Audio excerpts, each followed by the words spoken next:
ይህን መልእክት ለ10 ደቂቃዎች ያክል እንኳን ተግተው መጸለይ ላቃታቸው ሰዎች ላበረክት ወዳለሁ። ለ5 ደቂቃዎች ከተንበረከካችሁ በኋላ ቃላቶች ሲያልቁባችሁና በእግዚአብሔር ፊት ምን መናገር እንዳለባችሁ ግራ ሲገባችሁ ራሳችሁን ካገኛችሁት ይህ መልእክት ለእናንተ ነው። በመጀመሪያ ግን አንድን ነገር ልንገራችሁ። በጸሎት የምንቆይባቸው ሰዓታት ጽድቅን ባይወልዱልንም ነገር ግን እግዚአብሔር ግድ እንደሚለው ልንዘነጋ አይገባም። ጊዜን የምናሳልፈው ከምንወዳቸው ጋር እንዲሁም የምንወዳቸውን ነገሮች በማድረግ ብቻ ነው። ስለዚህ እግዚአብሔርን የሚወዱት ከእርሱ ጋር ጊዜን ያሳልፋሉና አሁንም ደግሜ እናገራለሁ፣ እግዚአብሔር በጸሎት ስለምትቆሙባቸው ጊዜያቶች ግድ ይለዋል።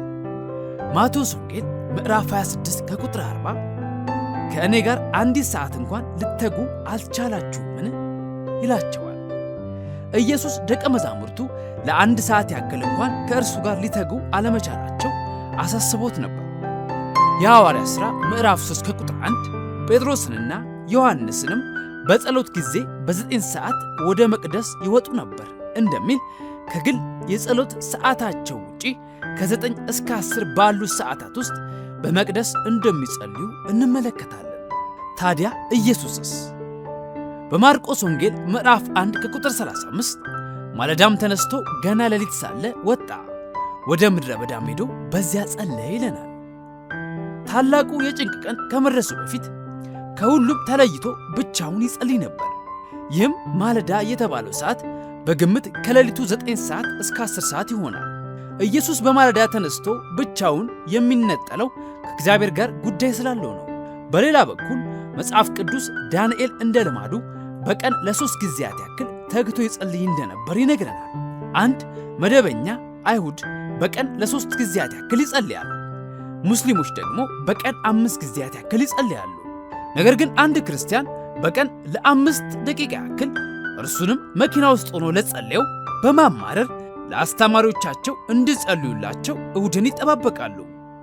ነገር ግን ይህ የማለዳ ጸሎት ከመላው አገልግሎት ይልቅ እጅግ አስፈላጊ እንደሆነ ብነግራችሁስ? በያዕቆብ ምዕራፍ 1 ከቁጥር 27 ንጹሕ የሆነ ነውርም የሌለበት አምልኮ በእግዚአብሔር አብ ዘንድ ይህ ነው፣ ወላጆች የሌላቸውን ልጆች ባልቴቶችንም በመከራቸው መጠየቅ፣ በዓለምም ከሚገኝ ዕድፍ ሰውነቱን መጠበቅ ነው ይለናል። ነገር ግን ያዕቆብና ሐዋርያቶቹ ራሳቸው ይህንን ለማድረግ ሲሉ ጸሎትን ይተዉ ዘንድ ፈቃደኞች አልነበሩ። በግሪክ ክርስቲያኖችና በዕብራውያን ክርስቲያኖች መካከል ግጭት ተፈጥሮ የነበረ ሲሆን ግሪኮች ዕብራውያኖች ትልቁን ድርሻ በመውሰዳቸው ምክንያት የግሪክ ባልቴቶች በቂ ምግብ እያገኙ እንዳልሆነ ቅሬታ አንስተው ነበር። በዚህም የተነሳ በወቅቱ የቤተ ክርስቲያናት ሽማግሌዎች የነበሩትን ጴጥሮስ፣ ዮሐንስና ያዕቆብን ጣልቃ እንዲገቡ በሚጠይቋቸው ሰዓት የእነርሱ ምላሽ አይሆንም የሚል ነበር። ጊዜያቸውን ከዚህ ይልቅ በጸሎትና ቃሉን በመስበክ ላይ ማሳለፍ እንደሚገባቸው በመናገር በምትኩ የምግብ ክፍሉን የሚቆጣጠሩ ሌሎች ዲያቆናትን ይሾሙላቸዋል። ሐዋርያት ሥራ ምዕራፍ 6 ከቁጥር 3 እስከ 4 ወንድሞች ሆይ መልካም የተመሰከረላቸውን መንፈስ ቅዱስና ጥበብን የሞላባቸውን 7 ሰዎች ከእናንተ ምረጡ፣ ለዚህም ጉዳይ እንሾማቸዋለን። እኛ ግን ለጸሎትና ቃሉን ለማገልገል እንተጋለን። የተወደዳችሁ የእግዚአብሔር ልጆች ሆይ እውነታውን ልንገራችሁ፣ ሰዎች በእግዚአብሔር ቤት ውስጥ የሚጣሉበት ዋነኛ ምክንያት ከእግዚአብሔር ጋር ከሚያሳልፉት ጊዜያት ይልቅ እግዚአብሔርን በማገልገል የሚያሳልፉት ጊዜ ላይ ትኩረት ማድረግ ሲጀምሩ ነው። ሁላችንም እግዚአብሔርን በትክክል ከማወቅ ይልቅ እርሱን በማገልገል ሐሳብ ተወጥረናል። እናም የእያንዳንዱ ቤተ ክርስቲያን ችግር ይኸው ነው። ማርታም ያደረገችው ይህንኑ ነው። ማርያም በጓዳ ሥራ እያገዘቻት እንዳልሆነና እየረዳቻት እንዳልሆነ ለኢየሱስ በምሬት መናገር ስትጀምር ኢየሱስ ያላት እንዲህ ነው። የሉቃስ ወንጌል ምዕራፍ 10 ከቁጥር 42 ማርታ በብዙ ነገር ትጨንቂያለሽ፣ ትታወኪማለሽ። የሚያስፈልገው ግን ጥቂት ወይም አንድ ነገር ነው። ማርያምም መልካም ዕድልን መርጣለች፣ ከእርሷም አይወሰድባትም አላት። የማርያም ምርጫ በኢየሱስ እግር ስር ሆኖ ቃሉን መስማት ነበር። ምርጫዋም ትክክል ነበር። ነገር ግን እርሱን በማገልገል እና ብቻዋን በመልፋቷ ላይ ትኩረቷን የጣለችው ማርታ ይህ ምላሽ ሊያስደስታት አልቻለም። በዚች ቤተ ክርስቲያን ውስጥ ዝግጅት በሚኖርበት ወቅት የምግብ አዘጋጆች አዛለሁ እንጂ አንዳቸውም እንዲያበስሉም ሆነ ምግብ እንዲያዘጋጁ አልፈቅድም። ለምን? ለእኛ ምግብን በማዘጋጀትና እኛን በማስተናገድ ውስጥ ማናቸውም ጸሎትም ሆነ የእግዚአብሔር ቃል እንዲያመልጣቸው አልፈልግም። እናም በቤተ ክርስቲያን ውስጥ ባላችሁ የትኛውም አይነት ተሳትፎ የሚመክራችሁ ይህንኑ ነው። እግዚአብሔርን በጥልቀት ከማወቅ በላይ ማገልገልን አትመኙ። ያንን መንገድ የምትመርጡ ከሆነ እመኑኝ፣ ምንጊዜም ቢሆን በምሬት ውስጥ ትኖራላችሁ። ሐዋርያቶቹም ቢሆኑ ቆይቶ የገባቸው ነገር ቢኖር ጸሎትና የእግዚአብሔርን ቃል ማወቅ ከአገልግሎቱ የበለጠ ዋጋ እንዳለው ነው። አገልግሎት ትክክለኛ እምነት ወይም ሃይማኖት ነው፣ በእግዚአብሔር ዘንድም ተቀባይነት አለው። ነገር ግን እግዚአብሔርን የማወቅ ያክል ዋጋ አይኖርም። ስለዚህ የኢየሱስን እግር ከማጠብ ይልቅ በኢየሱስ እግር ስር መቀመጥ የበለጠ ዋጋ አለው ማለት ነው። በዚህ መልእክት 7 ለጸሎት የሚረዷችሁን መንገዶች አሳያችኋለሁ። ከዛሬ ጀምሮ አንዳችሁም በጸሎት ሰዓት ለእግዚአብሔር ምን መናገር እንዳለባችሁ ግራ ሲገባችሁ መመልከት አልፈልግም። ስለዚህ 7ቱን የጸሎት መንገዶች ወይንም ስልቶች እንመልከት። አንደኛ፣ ውዳሴ። ውዳሴ ምንድን ነው? እግዚአብሔር ያደረገላችሁን ነገር መናገር ነው።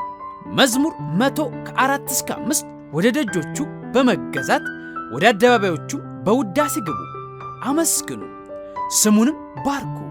እግዚአብሔር ቸር፣ ምሕረቱም ለዘላለም እውነቱም ለልጅ ልጅ ነውና ይለናል። በቁጥር 4 ላይ ዳዊት ምን አለ? በውዳሴ ወደ ደጆቹ እገባለሁ። ውዳሴ በቀደሙት ጊዜያት እግዚአብሔር ወደ መቅደስ በባዶ ልባቸው እንዳይሄዱ ስላዘዛቸው የሚደረግ ተግባር ነበር። ዘዳግም 16:16 በእግዚአብሔር ፊት ባዶ እጃችሁን አትታዩ የሚል ሲሆን ይህም በአዲሱ መደበኛ ትርጉም ማንም ያለ መስዋዕት እንዳይመጣ የሚል ትርጓሜን ይሰጣል። ስለዚህ ዳዊት ምን አለ?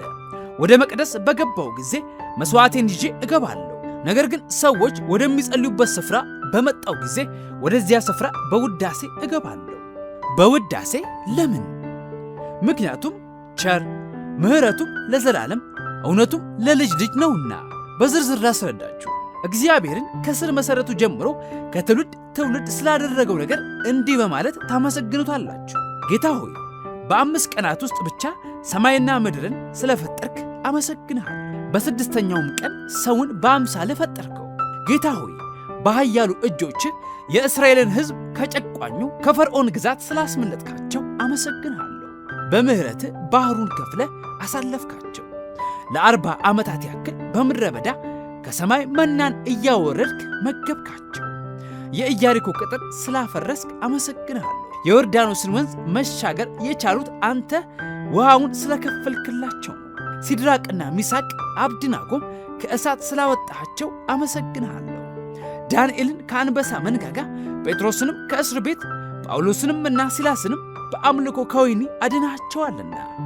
ጌታችን መድኃኒታችን ኢየሱስ ክርስቶስን ከሞት ያስነሳ አምላክ ሆይ አመሰግንሃለሁ በማለት እግዚአብሔር በዘመናት ውስጥ አልፎም እስካሁን ድረስ ስላደረገው ነገር በሙሉ ታመሰግኑታላችሁ። በዓመታት ውስጥ በተለያዩ ክርስቲያን ወንድሞች ስለተነሱት የክርስቲያን ክሩሴዶች እግዚአብሔርን አመስግኑ። ቤተ ክርስቲያን ስለመታደሷ እውነቱም ለልጅ ልጅ በመሆኑ እግዚአብሔርን አመስግኑት። እደግመዋለሁ፣ ጸሎታችሁን በውዳሴ ጀምሩት። ውዳሴ የሰማይን ደጆች ይከፍታል፣ የሰማይን መንግሥታት ይጠራል፣ ጸሎቶቻችሁን ያጠራል። ሁለተኛ፣ አምልኮ። አምልኮ ምንድን ነው? እግዚአብሔር ማን እንደሆነ መናገር። እግዚአብሔር በአምልኮ ውስጥ ምን ልንነግረው እንደሚገባ በግልጽ አስቀምጦልናል እንጂ እንዲሁ አልተወንም። ራእይ ምዕራፍ 7 ከቁጥር 11 እስከ 12 እንዲህ ይላል፣ መላእክቱም ሁሉ በዙፋኑና በሽማግሌዎቹ በአራቱም እንስሶቹ ዙሪያ ቆመው ነበር። በዙፋኑ ፊት በግንባራቸው ተደፉ፣ ለእግዚአብሔርም እየሰገዱ አሜን፣ በረከትና ክብር፣ ጥበብም፣ ምስጋናም፣ ውዳሴም፣ ኃይልም፣ ብርታትም ከዘላለም እስከ ዘላለም ድረስ ለአምላካችን ይሁን አሜን አሉ ይለናል። እንደ እኔ ለእግዚአብሔር አምልኮን በማቀርብበት ወቅት እግዚአብሔር በተከበሩት ስሞቹ መጥራት ያስደስተኛል። ጌታ ሆይ አንተ ያህዌ ኤልሻዳይ ሁሉን የምትችል፣ ያህዌ አዶናይ ሉዓላዊ አምላክ፣ ያህዌ ኤልዮን ከሁሉ ይልቅ ከፍ ያልክ ነህ። አንተ ያህዌ ኤሎሂም የዘላለም አምላክ፣ ያህዌ ጸባዖት የአማልክት አምላክ፣ ያህዌ ሆሴኑ ፈጣሪ አምላካችን ነህ። አንተ ያህዌ ሮሂ ጌታ እረኛችን፣ ያህዌ ራፋ የሚያድነን አምላካችን፣ ያህዌ ጃይራ ቸር አምላካችን ነህ። አንተ ያህዌ ንሲ ጌታ አርማችን፣ ያህዌ ጽድቅኑ ጻድቅ አምላካችን፣ ያህዌ ሜኮድሽከም የምታነጻን አምላካችን ነህ። አንተ ያህዌ ሸማ ዘላለም የምትኖር አምላካችን፣ አልፋና ኦሜጋ መጀመሪያም መጨረሻም ነህ። ሁሉን የምትችል እግዚአብሔር ሆይ መጀመሪያዬም መጨረሻዬም ነህ። አንተ ሁሉን ቻይ የተባረክህ አምላክ፣ የሁሉ ፈጣሪ፣ ከበሽታ ሁሉ የምትፈውስ ዘላለም የምትኖር ታማኝ እውነተኛ ቅዱስና ሕያው አምላክ ነው። ከዚህም በላይ በራሳችሁ የልባችሁን መሻት በሚገልጹላችሁ ቃላት አምላካችሁን ማቅረባችሁን መቀጠል ትችላላችሁ። ብዙውን ጊዜ ለእግዚአብሔር አምልኮዬን ማቅረብ ከመጀመሪ በፊት አእምሮዬን፣ ልቤን፣ ሰውነቴንና አንደበቴን ለመንፈስ ቅዱስ አሳልፌ እሰጣለሁ። በዚህም መንፈስ ቅዱስ እኔ ማላውቀውን የመላእክትን ቋንቋ በመጠቀም እንዲማልድልኝ በእኔ ውስጥ አልፎ እንዲሠራ እፈቅድለታለሁ። ልክ መንፈሱ በውስጤ እንደ ወንዝ መፍሰስ ሲጀምር በዚህ ከእግዚአብሔር ጋር ኅብረት እያደረግኩ እንደሆነ ይሰማኛል። ከውጭ ያለውን ዓለም ዘግቼ ከመንፈስ ቅዱስ ጋር እልም ብዬ ጠፋለሁ። ያለኝን ሁሉ ጥዬ ኢየሱስ እግር ስር እደበቃለሁ። ከእግዚአብሔር ጋር ኅብረት ማድረግ ማለትም ይኸው ነው። ሦስተኛ ምስጋና። ምስጋና እግዚአብሔር ላደረጋችሁ ምስጋና እግዚአብሔር ላደረገላችሁ ነገር ዕውቅናን መስጠት ማለት ነው። አንደኛ ተሰሎንቄ ምዕራፍ 5 ከቁጥር 18 በሁሉ አመስግኑ፣ ይህ የእግዚአብሔር ፍቃድ በክርስቶስ ኢየሱስ ወደ እናንተ ነውና ይለናል። እግዚአብሔርን ስለታመምን አናመሰግነውም፣ ነገር ግን በሕመም ውስጥ ሆነን እንኳን እናመሰግነዋለን። ሥራ ስላጣን እግዚአብሔርን አናማርረውም፣ ነገር ግን በሥራ ማጣት ውስጥ ሆነን እንኳን እግዚአብሔርን እናመሰግነዋለን። ለምን? ነገሮች ከዚህ በላይ ሊከፉ ይችሉ ነበርና። እግዚአብሔር ጠብቋችሁ ስላቆማችሁ እንጂ ምናልባትም ሆስፒታል ውስጥ የአልጋ ቁራኛ ሆናችሁ ትቀመጡ ትችሉ ነበር። ስለዚህ እኔ ጸሎት በማደርግበት ሰዓት እግዚአብሔርን የማመሰግነው እንዲህ ነው። ጌታ ሆይ የሕይወትን ስጦታ ስለሰጠኸኝ አመሰግንሃለሁ። ስላዳንከኝ፣ በደምህ የኃጢአቴን ዋጋ ስለከፈልክልኝ አመሰግንሃለሁ። ጠብቀኸኝ በሕይወቴ ስለቆምኩ አመሰግንሃለሁ። ጌታ ሆይ ራሴን መጠበቅ በማልችልባቸው በእነዚያ ጊዜያቶች ላይ በሕይወት አውጥተኸኛልና አመሰግንሃለሁ። ጌታ ሆይ በዚያ ወራት ውስጥ እንኳን ከስንት የመኪና አደጋዎች ጠብቀኸኛል። ምሕረትህን ስላበዛህልኝ፣ አንተን የምትወድ እና የምትፈራ የተባረከች አጋርን ስለሰጠኸኝ አመሰግንሃለሁ። ትዳሬ ጸንቶ ሊቆም የቻለው በአንተ የተነሳ ነው። በጤናና በደስታ የተሞሉ 2 ልጆችን ስለሰጠኸኝ አመሰግንሃለሁ። ጌታ ሆይ እጅግ ታዛዥ በመሆናቸው ልቤም ሊያርፍባቸው ስለቻለ አመሰግንሃለሁ። አንተን በቤትህ ማገልገል እጅጉን ያስደስታቸዋል፣ በትምህርታቸው ጥሩ ውጤት ያመጣሉ። ኦ ጌታ ሆይ አብዝቼ አመሰግንሃለሁ። በዚህች ዓለም ላይ ከወላጆቻቸው ጋር የሚኖሩ የተለያዩ ብዙ ሰዎች አሉ። እኔንም ስለሰጠኸኝ ቤተሰቦች እጅጉን አመሰግንሃለሁ። ስለሰጠኸኝ አገልግሎት እጅጉን አመሰግንሃለሁ። ስለ ቤተ ክርስቲያኒቱ ምዕመናን፣ ስለ አምልኮ ቡድኑ፣ ስለ አገልጋዮቹ፣ ስለ ጸሎት ቡድኑ፣ ስለ ሁሉም አመሰግናለሁ። በዚች ባለችኝ አቅም በማኅበራዊ ሚዲያዎች መልእክቶችን እንዳስተላልፍ እድሉን ስለሰጠኸኝ አመሰግናለሁ። በእጄ ላይ ላሉት ነገሮች በሙሉ አመሰግናለሁ። አንተ ባረከኝ እንጂ እኔ በራሴ አቅም እንዳላፈራኋቸው አውቃለሁ። ተባረክ ጌታ ሆይ እያልኩ እያንዳንዱን በእጄ ላይ ያሉትን ነገሮች እያነሳው እግዚአብሔርን አመሰግናለሁ። ምስጋና ማለት ይህ ነው። ኢየሱስ 10ን ለምጻሞች ከፈወሳቸው በኋላ ለምስጋና የተመለሰው አንዱ ብቻ ነበር። እግዚአብሔር ከፈወሳቸውም በኋላ ለምስጋና የተመለሰው አንዱ ብቻ ነው። እግዚአብሔር ለተደረገልን ነገር ስናመሰግን እጅጉን ደስ ይለዋል።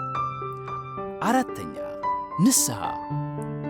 ንስሐ ምን ማለት ነው? እግዚአብሔርን ኃጢአቶቻችንን ይቅር ይለን ዘንድ መለመን ማለት ነው። ኃጢአታችንን መናዘዝ በመጀመሪያ በሕይወታችሁ ውስጥ ያሉትን ኃጢአቶች በሙሉ በእግዚአብሔር ፊት ከተናዘዛችሁ በኋላ ይቅር ይላችሁ ዘንድ ትለምኑታላችሁ። መዝሙረኛው ዳዊት በ139 ከቁጥር 23 እስከ 24 አቤቱ መርምረኝ፣ ልቤንም እወቅ፣ ፈትነኝ፣ መንገዴንም እወቅ፣ በደልንም በእኔ ውስጥ ብታገኝ እይ፣ የዘላለምንም መንገድ ምራኝ በማለት እንደ ጸለየ ኃጢአታችሁን አውጥታችሁ እስካልተናዘዛችሁ ድረስ እግዚአብሔር ልባችሁን እንዲመረምር መጠየቅ አትችሉ። በእግዚአብሔር ፊት በቀረባችሁና ኃጢአታችሁን ባስታወሳችሁ ጊዜ በእንደዚህ አይነት መንገድ መጸለይ ትችላላችሁ።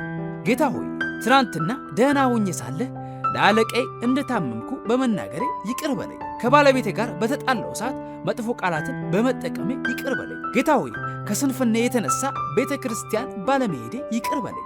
ለራሴ አይበቃኝም በሚል ስስት ብዙዎችን በመንፈጌ ይቅር በለኝ። እንዲህ በማለት እግዚአብሔር ውስጣችሁን ፈትኖ እስኪመረምራችሁ ድረስ ኃጢአታችሁን መናዘዝ ትችላላችሁ። አንደኛ ዮሐንስ ምዕራፍ 1 ከቁጥር 8 እስከ 9 ኃጢአት የለብንም ብንል ራሳችንን እናስታለን፣ እውነትም በእኛ ውስጥ የለም። በኃጢአታችን ብንናዘዝ ኃጢአታችንን ይቅር ሊለን ከአመፃም ሁሉ ሊያነጻን የታመነና ጻድቅ ነው ይለናል።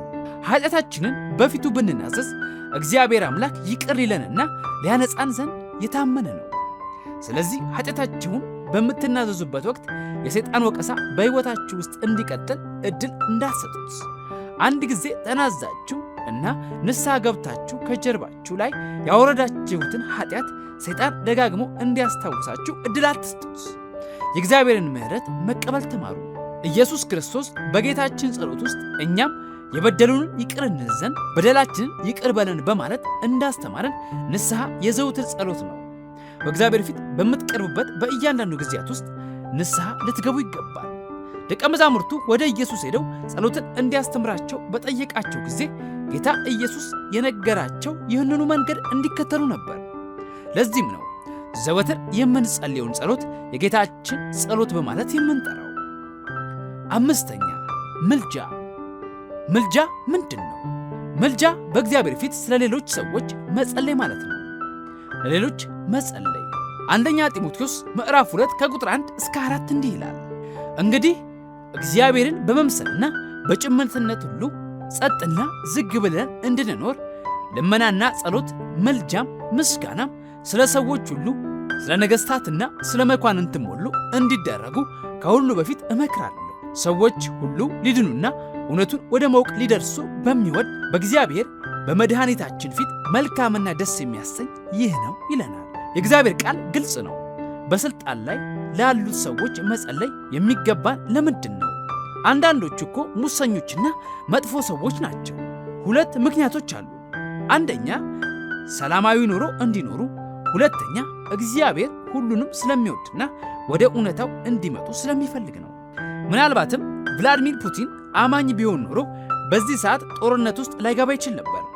በአንድ መሪ ምክንያት የተወሰነ ውሳኔ ብዙዎችን ወደ ሞት ጎዳና ነድቷል። አንዳንዶቹ ጦርነት ውስጥ ባይገቡም በሚሰሩት ሙስና ምክንያት ዜጎቻቸው በረሃብ አልቀዋል። ስለዚህ እንደ ክርስቲያን ለመሪዎች መጸለይ መብታችሁ ሳይሆን ግዴታችሁም ጭምር ነው። ትንቢተ ሕዝቅኤል ምዕራፍ 22 ከቁጥር 30 ቅጥርን የሚቀጥርን ምድሪቱንም እንዳላጠፋት በፈረሰበት በኩል በፊቴ የሚቆምላትን ሰው በመካከላችሁ ፈለግኩ፣ ነገር ግን አላገኘው።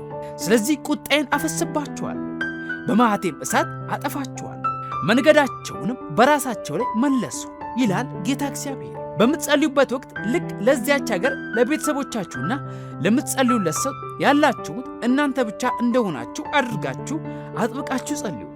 ስለዚህ እንዴት ነው ለሌሎች መጸለይ የምንችለው? 4 ደረጃዎች አሉ። አንደኛ ለሀገራችሁ መጸለይ፣ ለመሪዎቻችሁ መጸለይ፣ ለሀገሪቱ ጠቅላይ ሚኒስትር መጸለይ። ደጋፊም ሆኑ ተቃዋሚም ሆኑ ብቻ ጸልዩላቸው።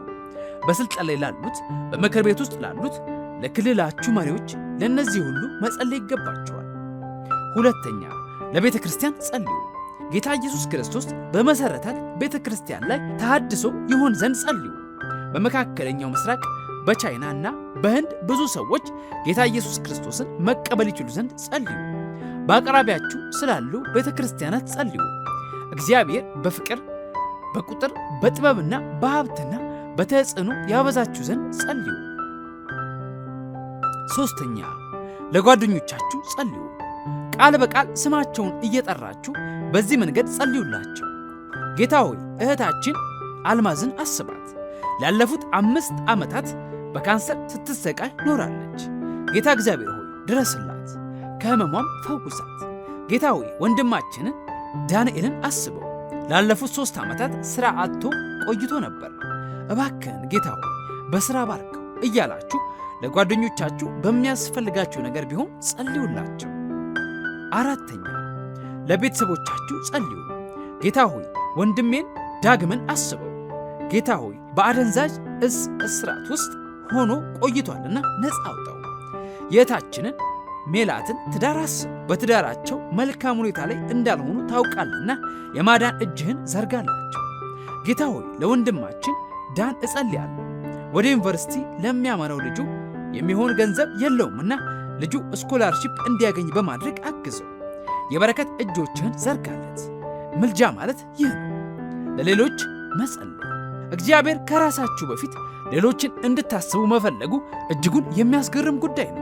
6ኛ ለራሳችሁ ጸልዩ። ይህ እግዚአብሔር መሻታችሁን እንዲሞላ መጸለይ ይባላል። ኢየሱስ ክርስቶስ በማቴዎስ ወንጌል ምዕራፍ 6 7ና 8 ላይ ስለ ጸሎት በሚያስተምርበት ወቅት ስትጸልዩ እንጂ ከጸለያችሁ አላለም። ለምን? ጸሎት ፈጽሞ ሊቀር የማይችል ተግባር እንዳልሆነ ያውቃልና። ኢየሱስ ስትጾሙ እንጂ ከጾማችሁ ብሎ አያውቅም። ልክ ነው። አማኞች ሊጾሙና ሊጸልዩ ይገባል። አሕዛብም በመናገራቸው ብዛት እንዲሰሙ ይመስላችኋልና ስትጸልዩ እንደ እነርሱ በከንቱ አትድገሙ። ስለዚህ አትምሰሏቸው። ሳትለምኑ አባታችሁ የሚያስፈልጋችሁን ያውቃልና። ስለዚህ እግዚአብሔር የምንፈልገውን አስቀድሞ የሚያውቅ ከሆነ ለምን መጸለይ አስፈለገ? አያችሁ፣ የምትጸልዩት እግዚአብሔርን ለማሳወቅ ሳይሆን መገኘቱን ወደ ነገሮቻችሁ ለመጋበዝ ነው። ከመጸለያችሁ በፊት እንኳን እግዚአብሔር አስቀድሞ ስለ ሁሉም ነገር ያውቃል። ስለዚህ ስትጸልዩ ከእግዚአብሔር ጋር ትተባበራላችሁ ማለት ነው። ስለዚህ በጸሎታችሁ እግዚአብሔር በነገራችሁ ላይ ጣልቃ እንዲገባ ከእርሱ ጋር ለመነጋገር ፍላጎት እንዳላችሁ ታሳውቁታላችሁ ማለት ነው። ኢየሱስ ልክ እንደ አሕዛቦች ጸሎታችሁን አትደጋግሙ ሲል ምን ማለት ነው? የምትጸልዩትን ነገር ለይታችሁ እወቁ። መጸለይ ስለምትፈልጉት ጉዳዮች አንድ በአንድ ማስታወሻችሁ ላይ አስፍሩ። እናም እግዚአብሔር ጸሎቶቻችሁን በመለሰላችሁ ጊዜ ማመስገንና ምስክርነት መስጠት ትችላላችሁ። ለምሳሌ ልክ እንደዚህ፣ ጌታ ሆይ በመልካም የትዳር አጋር እንድትባርከኝ እፈልጋለሁ። አንተን የምትፈራ በጸሎት የበረታችና አርቆ አስተዋይ ሴት እንድትሰጠኝ እለምንሃለሁ። ይህች ሴት ረዳቴ ትሁን፣ በቃል መሠረት ለባሏ የምትገዛና የምታከብር ትሆን ዘንድ እጸልያለሁ። ጌታ ሆይ እኔም ለዚች ሴት መልካም ባል እሆንላት ዘንድ አበርታኝ በማለት ጸሎታችሁን በግልጽ አስቀምጡ። ልክ በዚህ መንገድ ለራሳችሁ ለትምህርታችሁና ለምትፈልጓችሁ ነገሮች በግልጽ መጸለይ ትችላላችሁ። ጌታ ሆይ ለማናጀርነት ሥራ በዚህ ካምፓኒ ውስጥ ማመልከቻ አስገብቻለሁ። ጌታ ሆይ ማመልከቻዬን በቅንነት እንዲመለከቱልኝ እጸልያለሁ። በአንተ ፍቃድ ሥራውን የማገኝ ከሆነም በሥራ ቦታ ላይ መልካም ሰዎች ይገጥሙ ዘንድ እጸልያለሁ። አለቃዬ አንተን የሚፈራ ሰው ሆኖ ላግኝ። ጌታ ሆይ ወደ ቤትህ ለመምጣት ያስችለኝ ዘንድ ከሰኞ እስከ ዓርብ ብቻ ልሰራው የምችለውን ሥራ ትሰጠኝ ዘንድ እለምንሃለሁ። ጌታ ሆይ በዚህ ዩኒቨርሲቲ ውስጥ ለማጥናት በምመኘው የትምህርት መስክ ላይ እርዳታህን እሻለሁ። ጌታ ሆይ የቸርነት እጆችህን ዘርጋልኝ፣ ጸሎቴንም ስማኝ። በዮሐንስ ወንጌል ምዕራፍ 14 ከቁጥር 14 ማናቸውንም ነገር በስሜ ብትለምኑ እኔ አደርገዋለሁ ብለህ እንደተናገርክ ጌታ ሆይ በቃልህ አምናለሁ። ጸሎታችሁን ልክ እንደዚሁ ግልጽ በማድረግ ጻፉት። እናም መጸለያችሁን ቀጥሉ። ነገር ግን ደጋግሙት ማለት አይደለም። በጸሎት በመጽናትና በመደጋገም መካከል ትልቅ ልዩነት አለ። መጽናት ማለት እግዚአብሔር ምላሽ እስኪሰጥ ድረስ በጽናት መጠበቅ ማለት ነው። መደጋገም ማለት ደግሞ ጌታ ሆይ አካሌን አድንልን እያሉ ለ30 ደቂቃዎች መጸለይና መጠየቅ ማለት ነው። ይህ ጸሎት ሳይሆን ጊዜን ማባከን። እግዚአብሔር ማዳመጥ ይችላል። ልክ እንደ አሕዛቦች በከንቱ በመደጋገም ላይ ናቸው። እነርሱም ያደርጉት የነበረው ነገር ይህ ነበርና ኢየሱስ ክርስቶስ እግዚአብሔር በትክክል ማዳመጥ እንደሚችልና መደጋገም እንደማይጠበቅባቸው ይነግራቸዋል። በዚህም የተነሳ ኢየሱስ እንዲህ ሲል ጠየቃቸው፣ ወይስ ከእናንተ ልጁ እንጀራ ቢለምነው ድንጋይን የሚሰጠው ከእናንተ ማን ሰው ነው? አሳስ ቢለምነው እባብን ይሰጠዋልን? እንኪያስ እናንተ ክፉዎች ስትሆኑ ለልጆቻችሁ መልካም ስጦታ መስጠትን ካወቃችሁ በሰማያት ያለው አባታችሁ ለሚለምኑት እንዴት አብልጦ መልካምን ነገርን ይሰጣቸው። ስለዚህ የምትለምኑት እግዚአብሔር መልካም ደግሞ ቸር ነውና ጸሎታችሁን በከንቱ መደጋገም አይጠበቅባችሁም። እግዚአብሔር ለአብርሃም ልጅ እንደሚሰጠው ቃል የገባለት 75 ዓመቱ ላይ ሳለ ቢሆንም የመለሰለት ግን የ100 ዓመት አዛውንት ሆኖ ነበር። ምናልባትም እግዚአብሔር ባል እንዲሰጣችሁ በ25 ዓመታችሁ ብትለምኑት በ35 ዓመታችሁ ሊሰጣችሁ ይችላል። ምክንያቱም ከምን አይነት ሁኔታ እየጠበቃችሁ እንደሆነ አታውቁትም። ምናልባትም ለትዳር ዝግጁ ያልሆነውን ማንነታችሁን በትዳር ቢባርከው ኖሮ ትዳራችሁ በፍቺ ሊጠናቀቅ ይችል ነበር። ጸሎትን የተማርኩት የ15 ዓመት ልጅ ሳለሁ ከአንዲት በሃይስኩል ውስጥ ከምታስተምር ሴት ነበር። ስለ እንደዚህ አይነት ነገሮች ጸልየን ባናውቅም፣ ነገር ግን ይቺ ሴት ግን ስለ ሚስቶቻችን እንድንጸልይ ትነግረን ነበር። አንድን የ15 ዓመት ልጅ ጠርታችሁ ስለ ሚስት ጸልይ ብትሉት ጤንነታችሁን ሊጠራጠር ይችል ይሆናል። ነገር ግን ያን ጊዜ ከምንም በላይ ቅድሚያ የምሰጠው ነገር የዩኒቨርሲቲ መግቢያ ፈተናዬን ስለማለፍ ቢሆንም ምን እያደረግኩ እንደሆነ እንኳን ሳላውቅ ስለ ወደፊት ሚስቴ ጸለይኩ። የዚያን ጊዜ ለሴት ልጅ ምንም አይነት ስሜት ባይኖረኝም ተግቼ መጸለይ ጀመርኩ። በመጨረሻም የ5 ዓመት ወጣት ሳለሁ እግዚአብሔር በመልካም ሴት ባረከኝ። ስለዚህ ምን ልላችሁ ፈልጌ ነው፣ ስለ አንድ ነገር ከጸለያችሁ በኋላ እግዚአብሔር በየትኛውም ጊዜ ለዚያ ጸሎት ምላሽ መስጠት ይችላል።